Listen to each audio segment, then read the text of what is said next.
हरे कृष्ण दोस्तों, आज हम अध्याय 1 के श्लोक 17 के बारे में बात करेंगे और हम पूरा डीपली समझाने का प्रयास करेंगे जो अभी का टाइम है। और ये जो भगवत गीता के श्लोक है उसको अभी के टाइम पे कंपेयर करके आपको बताने की पूरी कोशिश करेंगे। पहले तो इस श्लोक का अनुवाद समझ लेते हैं कि श्लोक कहना क्या जा रहा है।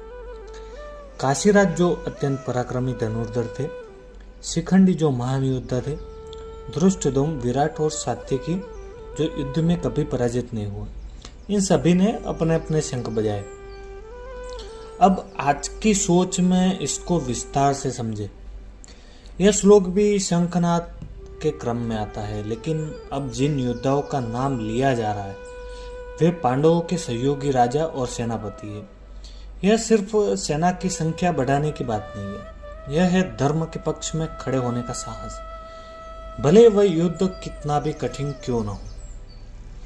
काशीराज वाराणसी के राजा थे और एक अत्यंत निपुण धनुर्धर थे। उन्होंने शास्त्रों में परमेश्वर कहा गया है, यानी ऐसा योद्धा जो धनुष चलाने में उच्चतम स्तर का हो।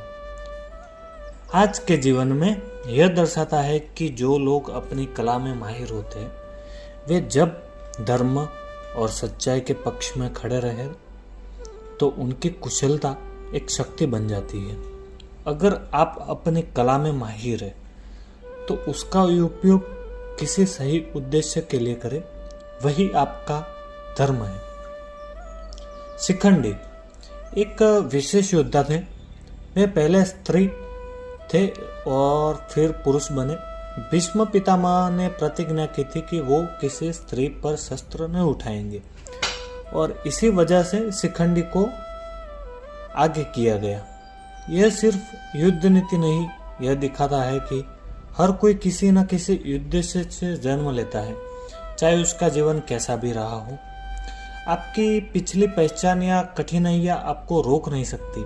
अगर आपके पास संकल्प है तो आप इतिहास बना सकते हैं। धृष्टद्युम्न पांडवों की सेना के सेनापति थे। उनका जन्म ही द्रोणाचार्य का वध करने के लिए हुआ था। आज यह सिखाता है कि कभी कभी हमारे जीवन का उद्देश्य बहुत बड़ा होता है, पर हमें संघर्षों से गुजरकर उसे पूरा करना होता है। अगर आप किसी महान उद्देश्य के लिए पैदा हुए तो संघर्ष से मत घबराइए। राजा विराट के यहाँ पांडवों ने अज्ञातवास के अंतिम वर्ष बिताए थे। जब उन्हें सत्य का पता चला तो उन्होंने पांडवों का समर्थन देना स्वीकार किया। यह सिखाता है कि सच्चाई के रास्ते पर जो खड़ा रहता है,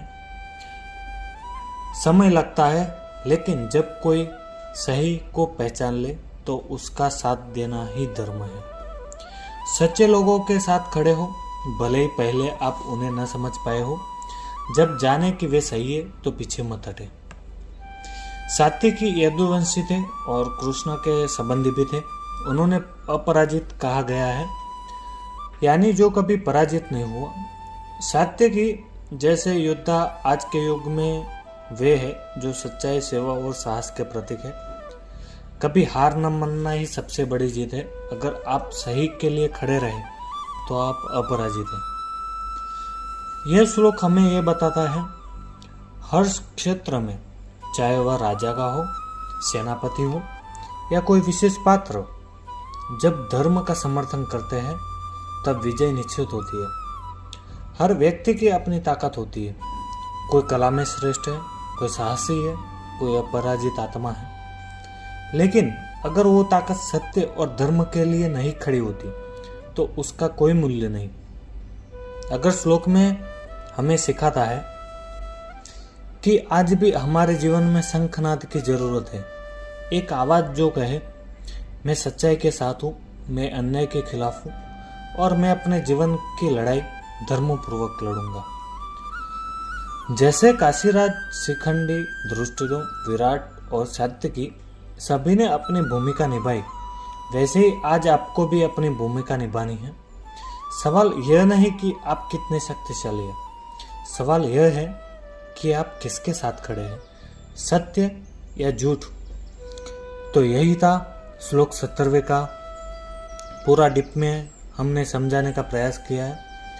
आपको कैसा लगा ये श्लोक हमें ज़रूर बताइएगा, और चैनल को सब्सक्राइब करिए, लाइक करिए और शेयर करिए।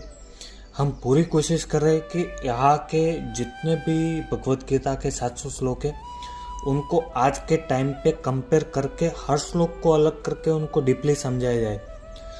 तो चैनल को सब्सक्राइब करें, लाइक करें और कमेंट करना ना भूलें आपको कैसा लगा, क्योंकि आप कमेंट करके बताएंगे हाँ सही है तो हमको और मोटिवेशन मिलेगा, क्योंकि हम जितना आप लोग बताएंगे उतना डीपली समझाने का प्रयास करेंगे।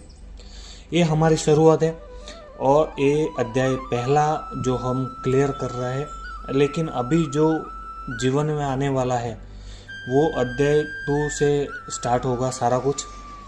तो सब कुछ सही से बताने का ट्राई करेंगे, तब तक के लिए बने रहे हमारे साथ। अब बात करते हैं अगले वीडियो की, जो 18वां श्लोक है उनको हम डीपली समझाने का प्रयास करेंगे। तो तब तक के लिए बने रहे हमारे साथ। जय श्री राम, हरे कृष्ण, बाय।